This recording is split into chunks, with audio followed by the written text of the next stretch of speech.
Nicole Kidman had been on hundreds of talk shows in her long career, some chaotic, some warm, some hilariously unpredictable, but she had learned the art of grace in front of a camera. It was as much a part of her craft as memorizing lines or stepping into a character's skin. The morning she stepped onto the set of The View, she expected the familiar rhythm, a friendly chat, a few laughs, some charming anecdotes from the set, maybe a quick debate about the themes of her newest film. Nothing out of the ordinary. But the moment she walked past the backstage curtain and into the bright, humming studio, a strange undercurrent touched her nerves. It wasn't something dramatic, no audible hostility, no visible tension, but a subtle shift in the air. The kind that only someone who had spent decades in interview chairs could detect. Whoopi greeted her warmly, leaning in for a hug. Joy gave a big smile. Sunny was kind but composed. And Ana Navarro, Ana offered a polite grin that didn't fully reach her eyes. Nicole felt it like a pinch of static. Still, she took her seat with her usual poise, legs crossed, fingers lightly draped over her knee. The audience applauded as the cameras began rolling, and the hosts cheered her on, celebrating her latest film, an intense psychological drama that had already sparked early Oscar whispers. Nicole Kidman, Whoopi said in her big, booming welcome. The legend, the queen, the icon, thank you for being here. Nicole laughed softly. It's lovely to be back. The conversation started breezily enough. She told stories about shooting in remote parts of Iceland, the bitter cold, the camaraderie on set, the research she had done for her role as a high-powered CEO grappling with the collapse of her own moral compass. The audience listened intently. She even made a self-deprecating joke about nearly falling off a glacier, which had Joy in stitches. Everything was smooth until Ana shifted in her chair and tapped her stack of note cards against the table. So, Nicole, she said, her tone bright but edged, I've been thinking about something. Nicole turned toward her with a polite smile. Yes. Ana tilted her head. You've spoken a lot about balance, about being a role model for young girls, about promoting compassion, dignity, all those beautiful ideals. The phrasing made Nicole's shoulders stiffen just slightly. Whenever an interviewer used the words, all those beautiful ideals, it usually wasn't going anywhere pleasant. Ana continued, so I have to ask, don't you think some of the roles you take contradict that message? I mean, let's be real, you've played some downright ruthless women lately. The audience gave a half gasp, half giggle. Nicole blinked once, just once. Well, she replied, carefully choosing her tone, I choose roles based on story and character, not because they align perfectly with my personal life. Acting is exploration, it's empathy. Ana waved her hand, interrupting. Sure, but your public image is very refined, elegant, graceful. Then suddenly you're in red silk, playing a cutthroat CEO who destroys people on the way up. Doesn't that confuse your fans? Joy tried to jump in with humor. Oh, come on, Ana, she's been playing complex women for decades. That's what we love about her. But Ana was determined. I'm not saying she can't. I just think it sends mixed messages. Nicole's smile tightened, barely, but enough for anyone paying attention.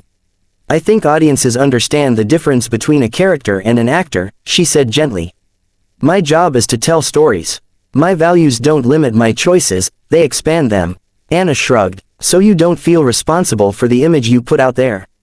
Nicole's head tilted, her voice soft but firm. I feel responsible for my real life behavior. But characters aren't moral declarations, they're narratives. Ana leaned forward. But young girls look up to you, Nicole. When you play someone ruthless, don't you ever think they might take the wrong message? Nicole felt a flicker of something, frustration, irritation, maybe even disbelief. It wasn't the question itself. She'd been asked variations of it before. But Ana's tone wasn't inquisitive, it was accusatory. Like Nicole had committed an offense, or lived a double life she needed to answer for. Joy sensed the shift and cleared her throat. Let's focus on the work. But Ana cut her off.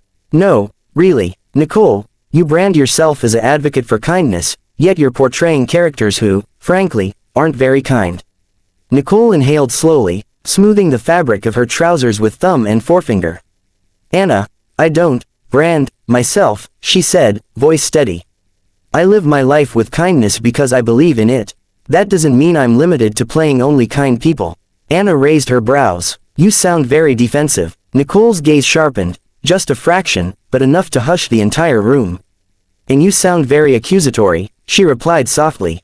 There's a difference. The audience erupted. not loudly, but in a ripple of oohs and gasps that washed over the table. Sunny glanced sideways. Whoopi pinched the bridge of her nose, already knowing this was going to become a social media firestorm. The lights flickered back on, and the studio seemed charged, as if the air itself remembered the tension from before the break. Nicole sat upright, every inch the composed Hollywood icon, but her eyes betrayed a sharp alertness. Ana Navarro leaned forward in her chair, arms crossed, the tiniest smirk playing on her lips as though daring Nicole to snap. The audience murmured nervously, sensing the storm that had only grown stronger during the commercial break. Even Whoopi shifted slightly in her chair, adjusting her posture, ready to mediate if the situation exploded. Sunny Hostin opened her cue cards with a nervous flick. "All right, let's continue. Nicole, your film deals with really intense emotional themes. Maybe we can." Ana cut her off. "Actually, I want to follow up. Nicole, you said before that you don't let your personal values limit your choices in acting, but I'm curious.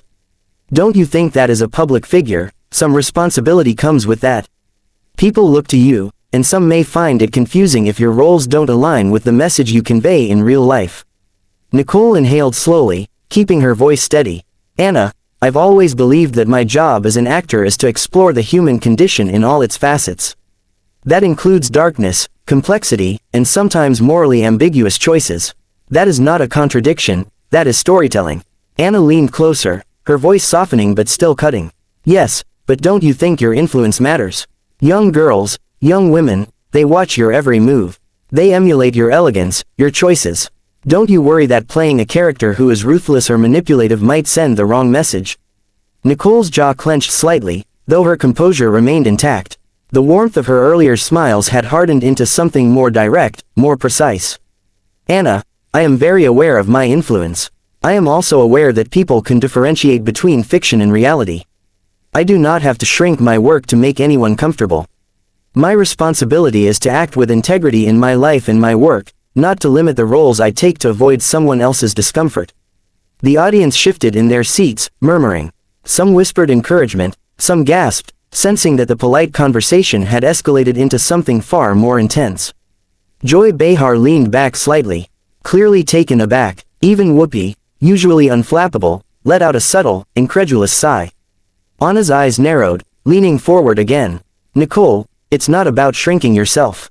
It's about transparency. Some people feel like there's a disconnect between the person they admire and the characters you portray. Don't you think it's fair for them to ask about that?" Nicole's eyes flashed, a quiet but unmistakable warning.